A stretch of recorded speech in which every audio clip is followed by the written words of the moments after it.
जय श्री राम मित्रों, हमारा यह प्रदर्शन राम जी श्रेष्ठ हैं या उनका नाम श्रेष्ठ है के बारे में है। हमारी यह प्रस्तुति हरिवंश पुराण में वर्णित है।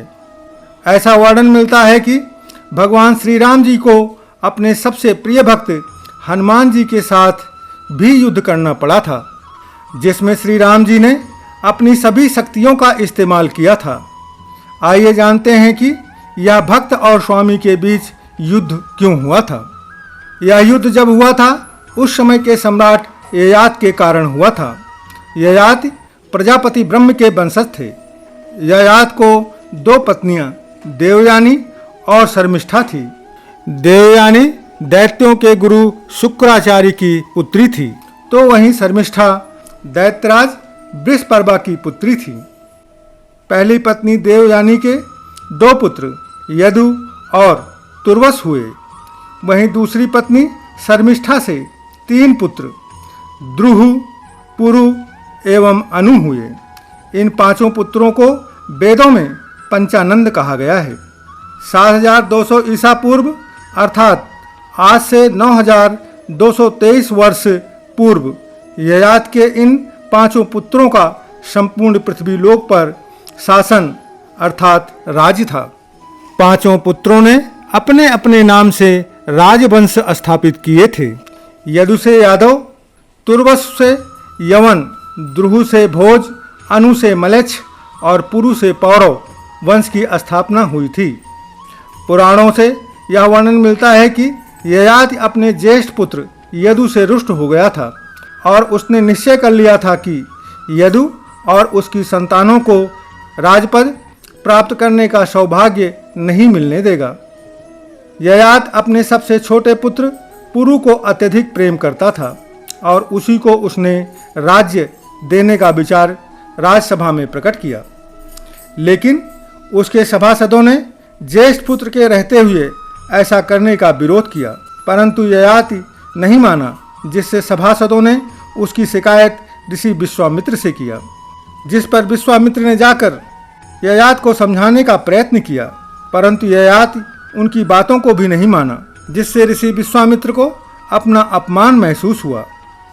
ऋषि विश्वामित्र ने वापस आकर श्री राम भगवान को आदेश दिया कि ययाति का वध कर दें। प्रभु श्री राम अपने गुरु की आज्ञा की कभी अवहेलना के बारे में स्वप्न में भी नहीं सोच सकते हैं, इसलिए उन्होंने ययाति के राज्य पर आक्रमण कर दिया। जैसे ही ययाति को पता चला कि स्वयं भगवान श्री रामचंद्र जी ने उसके राज्य पर आक्रमण किया है, वह तुरंत हनुमान जी की माता अंजना के पास गया और उनसे उसने वचन ले लिया कि वह उसके प्राणों की रक्षा करेंगी। माता अंजना ने तुरंत हनुमान जी को ययाति की रक्षा में लगा दिया और जब हनुमान जी को पता चला कि ययाति को मारने के लिए स्वयं श्री राम जी आ रहे हैं, तो उनके सामने बड़ा ही धर्म संकट उत्पन्न हो गया। क्योंकि हनुमान जी अत्यंत ज्ञानी और चालाक थे और यह भी सत्य था कि हनुमान जी अपने स्वामी पर किसी प्रकार का कोई भी प्रहार नहीं कर सकते थे। ऐसे समय पर भगवान हनुमान जी ने श्री राम जी से लड़ने के स्थान पर भगवान श्री राम के नाम का जाप करना प्रारंभ कर दिया।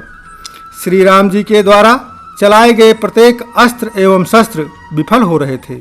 ऋषि विश्वामित्र ने जब भगवान हनुमान जी की श्रद्धा भक्ति और शरणागत के रक्षण के वचन पालन की मर्यादा को देखकर आश्चर्यचकित रह गए और हनुमान जी के ऊपर अत्यंत प्रसन्न हुए।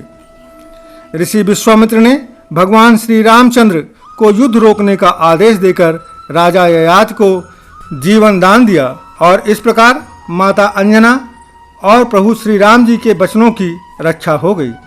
एक पौराणिक कथा और भी काफ़ी प्रसिद्ध है श्री राम जी और हनुमान जी के युद्ध के बारे में। यदि आपको सुनने की इच्छा है तो राम भक्त हनुमान पार्ट 2 लिखकर कमेंट करें, मैं उसे अति शीघ्र प्रेषित करने की कोशिश करूंगा।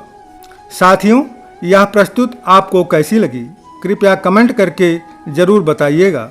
साथ ही यदि आप चैनल पर नए हैं तो सब्सक्राइब करके परब्रह्म भक्ति सागर परिवार का हिस्सा बनकर मुझे अनुग्रहित करें।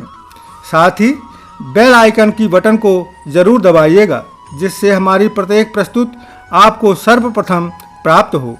धन्यवाद। प्रेम से बोलो जय श्री राम। श्री राम भक्त हनुमान की जय।